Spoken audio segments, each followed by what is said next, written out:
Bulletin की शुरुआत बड़ी खबर के साथ कर लेते हैं, जहां पर जम्मू कश्मीर के पूर्व सीएम की बेटी की किडनैपिंग का मामला। रूबिया सईद की किडनैपिंग करने वाला आरोपी पकड़ा गया। 35 साल बाद गिरफ्तार किया गया फरार आरोपी। सीबीआई ने आरोपी शफर अहमद शांगलू को गिरफ्तार किया। 1989 में मुफ्ती मोहम्मद सईद की बेटी की किडनैपिंग हुई थी, जिसके बाद अब जाकर किडनैपिंग करने वाला आरोपी पकड़ा गया है।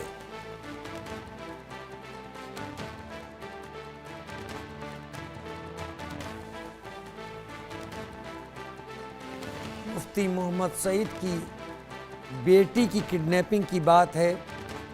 रूबिया सईद की किडनैपिंग हुई, जिनकी बहन पीडीपी की महबूबा मुफ्ती हैं। 1989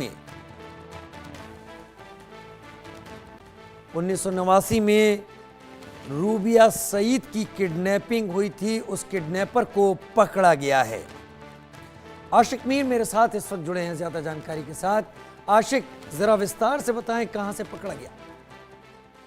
देखिए राजीव, बिल्कुल जिस तरह से सीबीआई बीते 35 सालों से रुबैया सईद किडनैपिंग मामले में जांच कर रही है, और आज जो है एक और की एक्यूज जो है वो श्रीनगर के निशात से गिरफ्तार किया गया। और बताया जा रहा है कि ये एक की कंस्पिरेटर था, जिसने मोहम्मद यासीन मलिक जो कि अलगाववादी लीडर थे, और उनके साथ मिलकर जो है ये साजिश रची थी 1979 में कि किस तरह से रुबैया सईद जो कि मुफ्ती मोहम्मद सईद की बेटी थी, और तब मुफ्ती मोहम्मद सईद जो है होम मिनिस्टर थे देश के, और उस समय जो है एक किडनैपिंग हुई, और उस किडनैपिंग के बाद जो है सीबीआई को ये केस जो है हैंडओवर किया गया था। हालांकि अगर हम रुबैया सईद की बात करें, कई बार रुबैया सईद को कोर्ट भी बुलाया गया, और लगातार उन्होंने जो है ये आरोप लगाया कि किस तरह से यासीन मलिक जो थे उस समय, और उनको आइडेंटिफाई भी किया गया कई बार, और ये कहा गया कि यासीन मलिक के साथ और भी कई सारे लोग थे जो उस समय किडनैपिंग में शामिल थे। और अब जिस तरह से सीबीआई ने एक और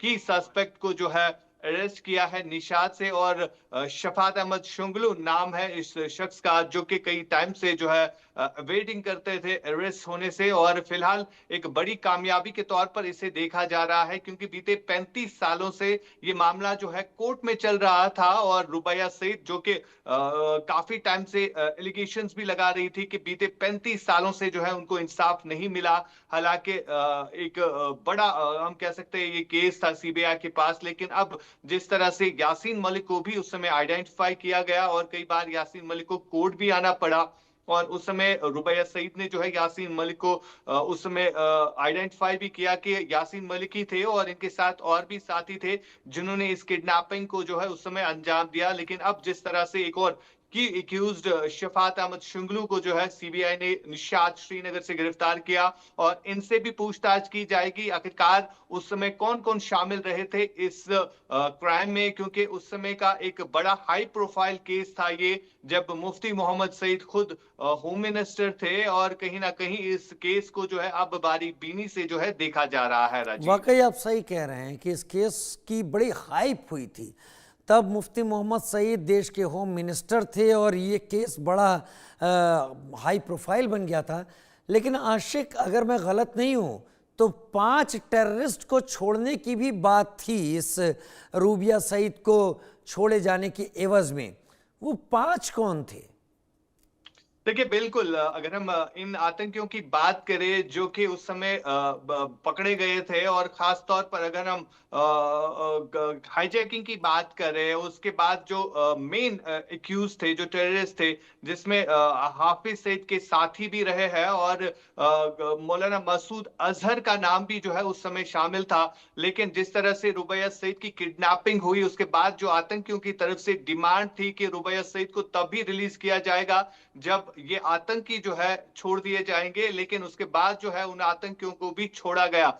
फिलहाल जिस तरह से अब सीबीआई की तरफ से एक बड़ा खुलासा सामने निकल कर आया है कि जो की कंस्पिरेटर्स है जिसमें यासीन मलिक भी शामिल थे और इसके अलावा जो अब शफात अहमद शुंगलू थे वो भी उस समय जो है इस अपहरण में जो है शामिल रहे थे।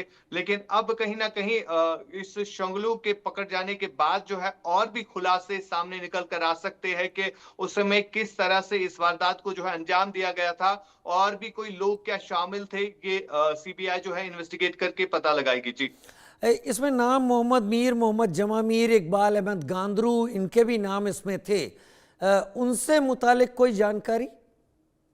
देखिए, फिलहाल जिस तरह से आज 35 सालों के बाद जो है एक मेन एक्यूज्ड गिरफ्तार हुआ है, तो अब कहीं ना कहीं ये एक्सपेक्टेड है कि और जो बाकी मिसिंग लोग हैं जो अभी तक जो है अरेस्ट नहीं हो पाए हैं उनको जो है अरेस्ट किया जाएगा। फिलहाल लगातार सीबीआई के पास जो है ये मामला है और इसको लेकर जिस तरह से सीबीआई अब इन्वेस्टिगेशन कर रही है और कहीं ना कहीं अब जो है एक हाई प्रोफाइल केस जो है ये बन गया है क्योंकि आप सही मेन कह रहे हैं, आप एक्यूज सही कह रहे हैं आशिक। इतने सालों में चेहरे बदलते हैं, ठिकाने बदलते हैं, जगहें बदलती हैं, उसके बाद भी अगर कल्प्रिट को पकड़ा जा सकता है तो एक केस में एक बड़ा